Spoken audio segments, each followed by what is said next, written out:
morning. So, update lang tayo ng mga nakaraang araw. Hindi na ako nakapag-vlog nung lumabas kami ni na Edri. Diba sabi ko sa inyo last vlog, lalabas kami. Hindi na ako nakapag-vlog kasi sobrang lala ng ubo ko. Actually, hanggang ngayon, inuubo pa rin ako. And ang sakit na ng ano ko, yung upper muscles ko dito. Upper abs. Sa kakaubo. Anyway, 7 months na yung ating baby girl. Yes, another baby girl.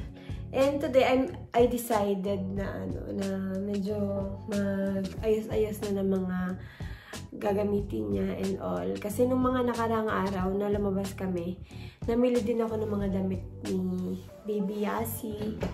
And may mga iba din dito na regalo ng Christmas.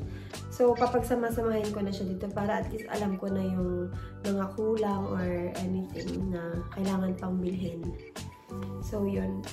It's our free day today. It's Sunday. Hindi kami lalabas. So, yun. Ayos-ayos tayo dito. Ilagay ko dito sa kama yung mga gamit na ayusin ko. Anyway, watch out sa ating house tour. Medyo, siguro mga nasa na, 85% ready na yung house namin. Inaantay pa lang i-deliver yung mga ibang gamit like yung kama namin. Tapos, nag-order ako finally ng aking vanity table. For the first time in my life, magkaka-vanity table ako. So, yun, in-order ko. Tapos, yung sofa sa sala, hindi pa rin dumadating. And yung, ni Ariana, yung bed niya, hindi pa rin dumadating. So, madami pa kaming inaantay. Kaya, hindi ko pa maipakita sa inyo. Hindi pa kasi official itong ayos ng room namin.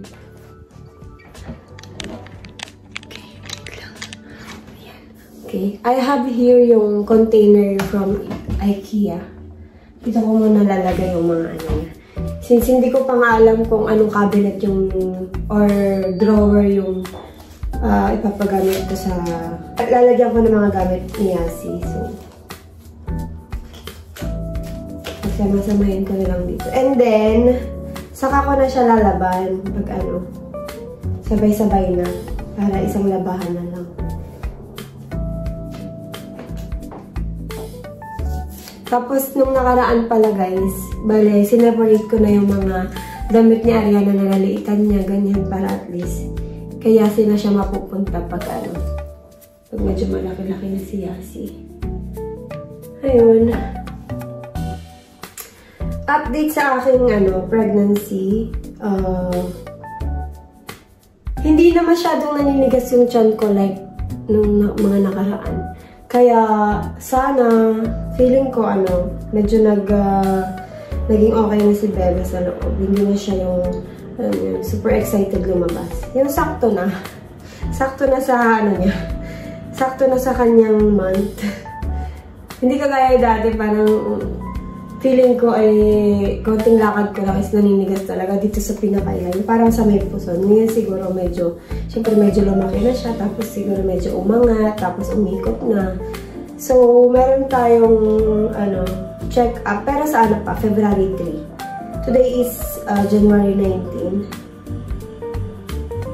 So, matagal-tagal pa. 2 weeks pa. Tomorrow, mayroon akong, kukuhanan ulit ako ng dugo for, yung mga check-up and everything. Check-up ng blood, ng urine, ng something inside. Something inside. Bukas. Bukas ako pupunta. Mag-isa ako kasi, ipapapasukin ko na si Yana bukas. Kasi 3 days siyang hindi pumasok, guys. Gawa ng... So, kung ipahinga kasi, pag hindi siya nasusunod ni Edri. Yun lang. Excited na ako dumating yung vanity table ko, guys. Excited na ako i-organize yung mga makeup ko. At pagsama-samahin sila. Kasi sa ngayon, hiwa-hiwalay sila. Dito sa kabilang kwarto, nandito yung mga makeup ko for the client, ganyan-ganyan. Tapos sa taas, nandun yung mga iba ko makeup na mga extra, and yung mga ibang palette. Namimiss ko na sila makita ng alam niyo yun, together again. Excited na ako. Kasi hindi ko pa nga, gusto ko na nga ayusin sana. Kasi mas gusto ko yung ayusin ko siya tapos nandiyan na yung table para at least, officially together na sila. Diba? Anyway, ayun. Wala si Nayana, nag-park sila, mag-ama. Nag-bike. Hindi na ako sumama. Sabi ko makapag-ayos-ayos dito. Saka, tinatamad ako magbihis. Ang lamig sa labas. Mamaya magluluto ako ng tinola, guys. Gusto niyo ba cooking vlog? Cooking vlog. Try natin mamaya. Magluluto ako ng tinola. Kasi parang gusto ko ng soup. Hot soup. Kung anong ubo ko. Grabe. Ang hirap pag nagkakaubo.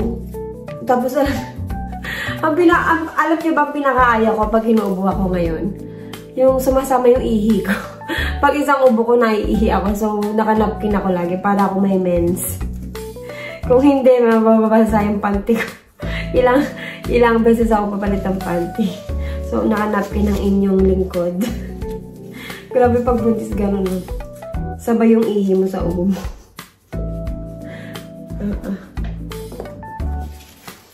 Relate ba dyan yung mga buntis? Ba't naubo? Sabay yung ihi. Minsan nga natatakot ako umubo kasi minsan yung sobrang kape ng lalamunan. Minsan natatakot ako umubo. Piling ko pag umuubo ako para akong umiiri. Gumaganon yung tiyan ko. So, pag umuubo ako ng todo bigay, ginagano ko. Inaalalaya ko yung tiyan ko. Ilang araw pa kaya itong ubo natin, guys. Oh my God!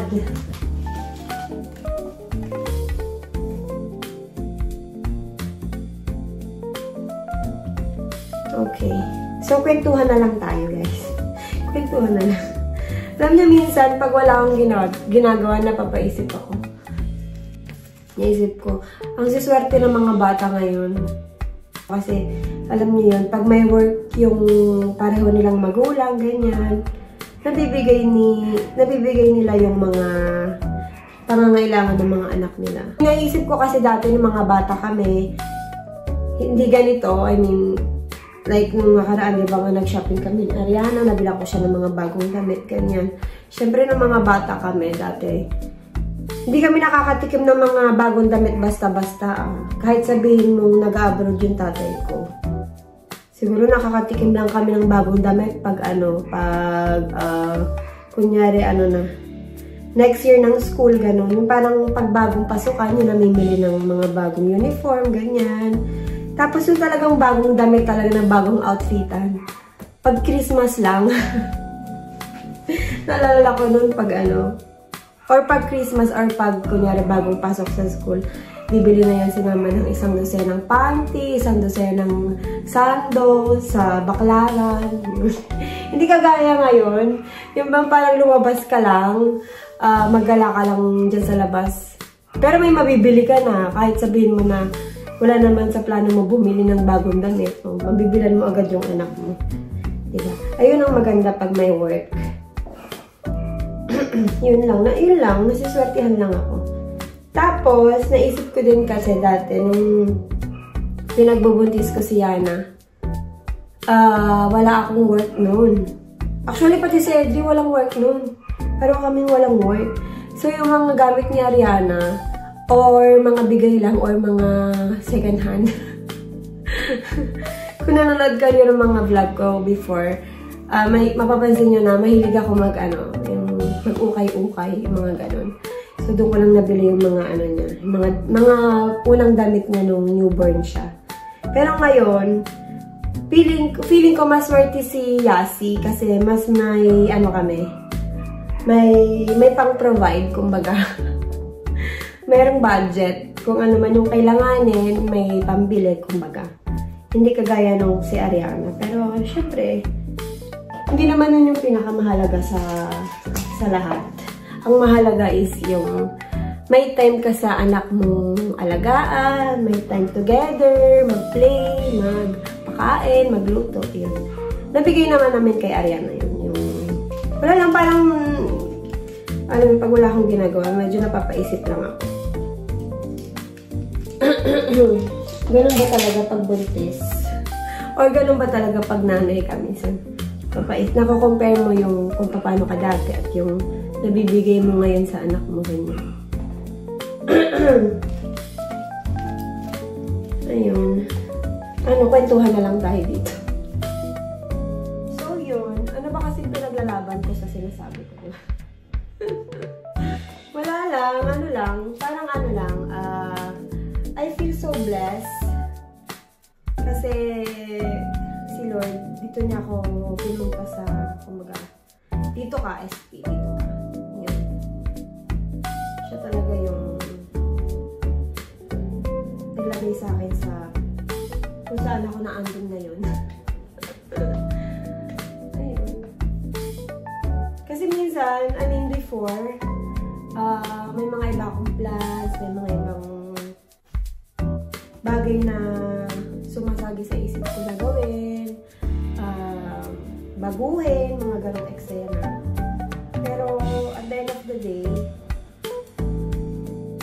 kung saan ka dapat, doon ka ilalagay ni God. So, I'm so thankful. I'm happy and ayun nga, feeling ko binibless niya ako lagi. Kahit sabihin mo na medyo pasaway din ako sometimes. Ayun lang.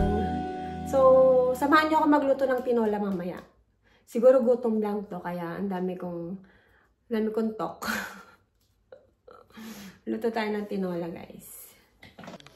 Okay guys, it's time to cook. Na tayo sa kusina. Ano na, last 12 na guys.